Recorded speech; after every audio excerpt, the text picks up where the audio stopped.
Welcome to another story time with Mad Monty. I'm Mad Monty, and today we're going to be reading The Little Farmer from the English translation of the Grimm's original fairy tales.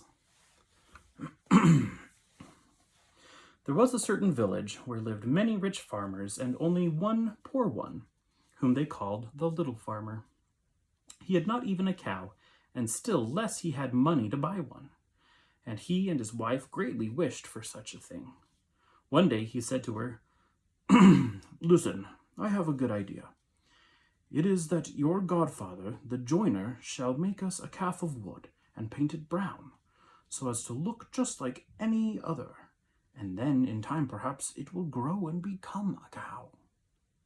This notion pleased the wife, and the godfather joiner sent to work to saw and plane, and soon turned out a calf complete, with its head down and neck stretched out as if it were grazing.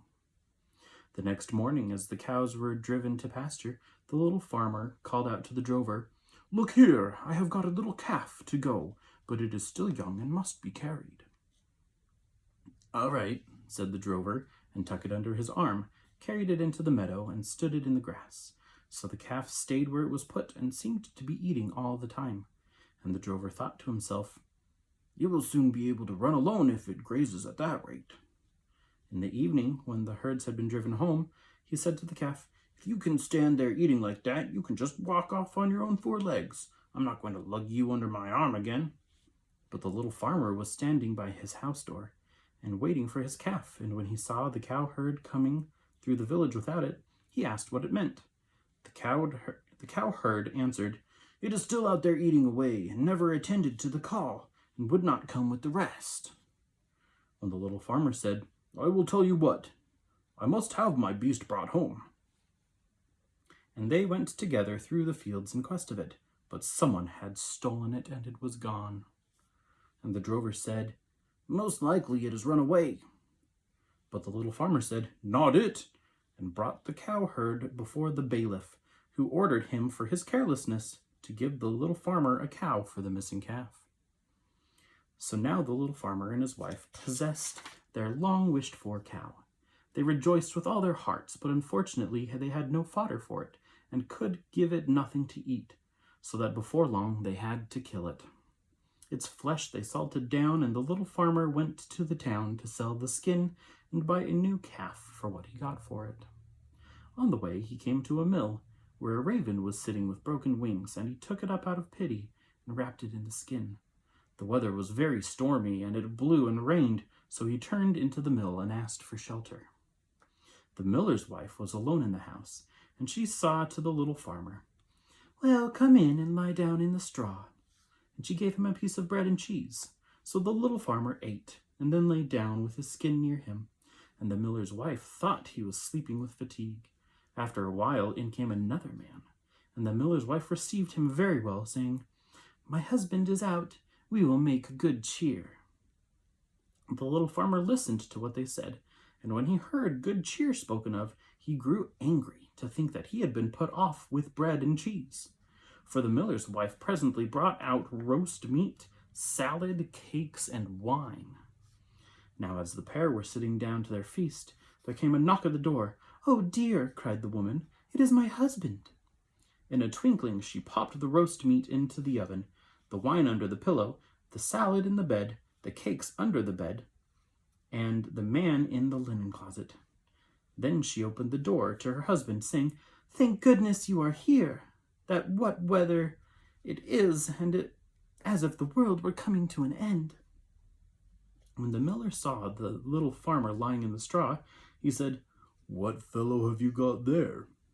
"Oh," said the wife, "the poor chap came in the midst of the wind and the rain, and asked for shelter, and I gave him some bread and cheese, and spread some straw for him." The husband answered, "Oh, well, I have no objection, only get me something to eat at once." But the wife said, "There is nothing but bread and cheese." "Anything will do for me," answered the miller. "Bread and cheese forever." And catching sight of the little farmer, he cried, "Come along and keep me company." The little farmer did not wait to be asked twice, and sat down and ate.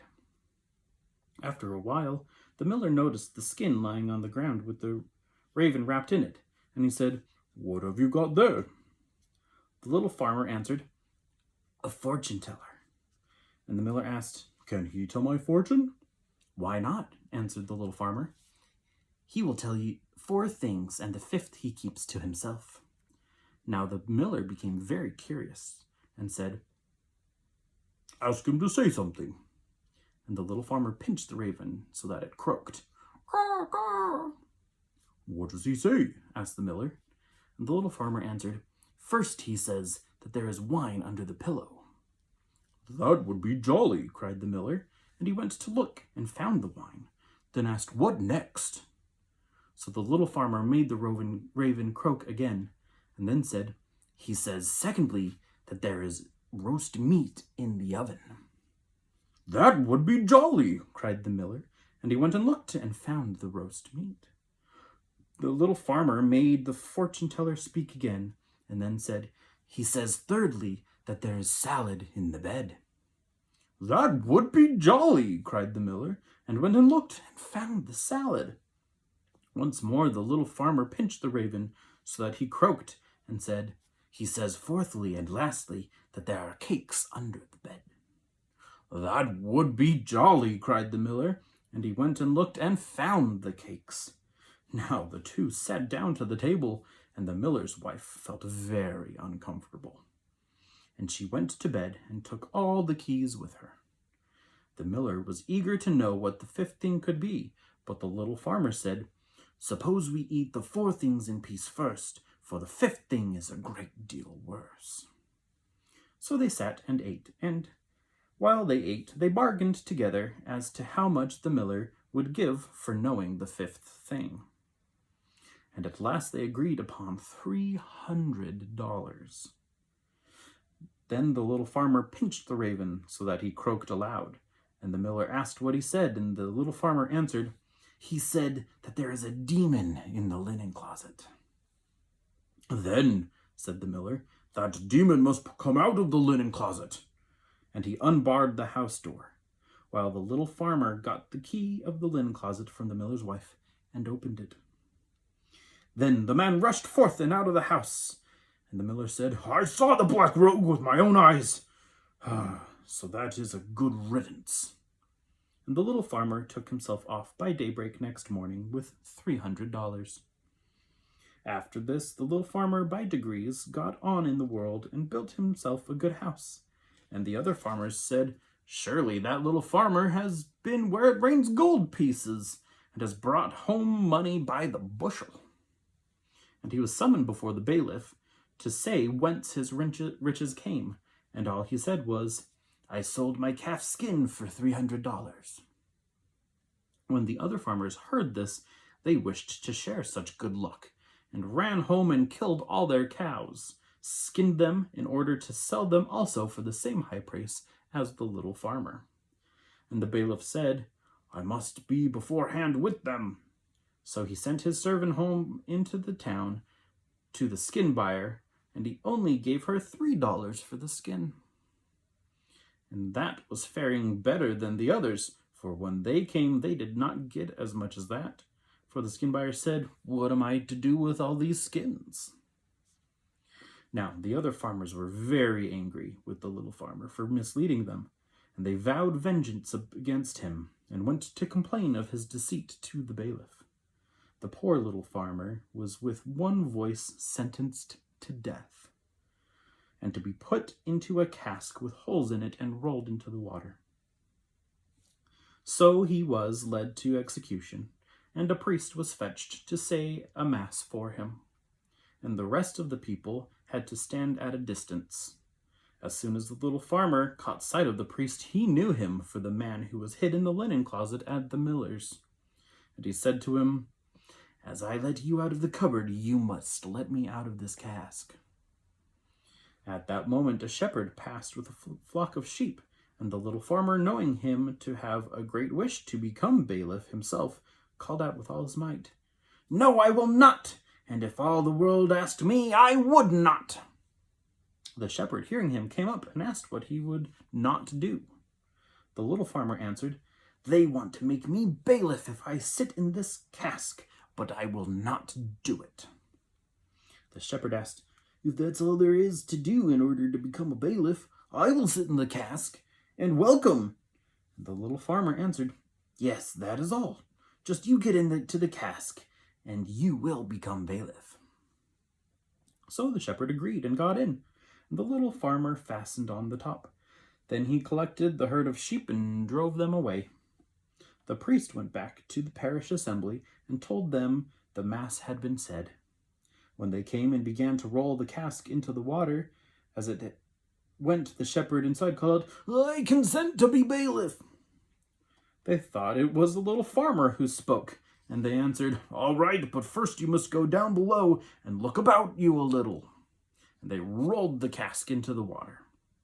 Upon that the farmers went home, and when they reached the village they were met by the little farmer, driving a flock of sheep, and looking quite calm and contented. The farmers were astonished and cried, "Little farmer, whence come you? How did you get out of the water?" "Oh, easily," answered he. "I sank and sank until I came to the bottom. Then I broke through the cask and came out of it, and there were beautiful meadows, plenty of sheep feeding, so I brought away this flock with me." Then the farmers said, "Are there any left?" "Oh, yes," said the little farmer, "more than you could possibly need." Then the farmers agreed that they would go and fetch some sheep also, each man a flock for himself. And the bailiff said, "Me first." And they all went together. And in the blue sky there were little fleecy clouds like lambskins, and they were reflected in the water. And the farmers cried out, "There are the sheep down there at the bottom." When the bailiff heard that, he pressed forward and said, "I will go first and look about me, and if things look well, I will call to you." And he jumped bloop into the water, and they all thought that the noise he made meant "come." So the whole company jumped in one after the other. So perished all the proprietors of the village, and the little farmer, as sole heir, became a rich man.